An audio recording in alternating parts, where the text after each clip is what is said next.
Morbi bridge દુર્ઘટનામાં જયસુખ પટેલને કોર્ટનો ઝટકો। જયસુખ પટેલે કાયમી ધોરણે પાસપોર્ટ પરત આપવા અરજી કરી હતી। ડિસ્ટ્રિક્ટ એન્ડ સેશન્સ કોર્ટે જયસુખ પટેલની અરજીને રદ કરી દીધી છે।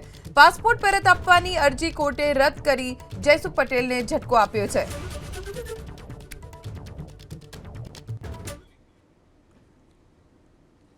મોરબી બ્રિજ દુર્ઘટનામાં જયસુખ પટેલને કોર્ટે મોટો ઝટકો આપ્યો। જયસુખ પટેલે કાયમી ધોરણે પાસપોર્ટ પરત આપવા માટે અરજી કરી છે। ડિસ્ટ્રિક્ટ એન્ડ સેશન્સ કોર્ટે જયસુખ પટેલની આ અરજીને રદ કરી દીધી।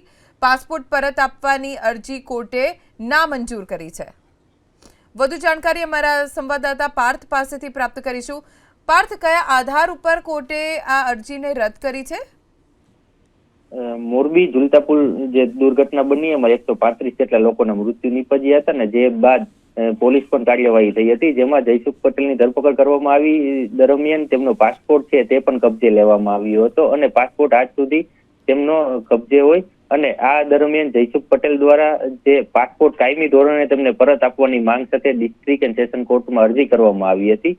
જે અરજી સુનાવણી દરમિયાન જયસુખ પટેલ દ્વારા એવું જણાવવામાં આવ્યું હતું કે ભાઈ તેમને બહાર કોઈ ધંધાના કામ માટે જવું હોય કે પોતાના પરિવાર સાથે ભારત બહાર જવું હોય તો પાસપોર્ટની જરૂર પડતી હોવાના કારણે આ જે પાસપોર્ટ છે તેમને કાયમી ધોરણે પરત આપવા માટે અરજી કરવામાં આવી હતી। પરંતુ જે સરકારી વકીલ છે તેમના દ્વારા પણ તેવું સાથે અવલોકન કોર્ટમાં કરવામાં આવ્યું હતું કે જો ભાઈ જયસુખ પટેલને પાસપોર્ટ કાયમી ધોરણે પરત આપવામાં આવે તો તે કોર્ટની મુદત દરમિયાન હાજર પણ ન રહી શકે ને કોર્ટની કાર્યવાહી જે છે તે આગળ ન ચાલી શકે। તેના કારણે આ જે પાસપોર્ટની અરજી છે તે તેમને પાસપોર્ટ પરત ન આપવામાં આવે તેવું અવલોકન આજે કોર્ટમાં જે છે એ કરવામાં આવ્યું હતું। જે આધાર ઉપર ડિસ્ટ્રિક્ટ એન્ડ સેશન કોર્ટ દ્વારા આ જયસુખ પટેલની જે કાયમી ધોરણે પાસપોર્ટ પરત આપવાની જે અરજી હતી તે રદ કરવામાં આવી છે।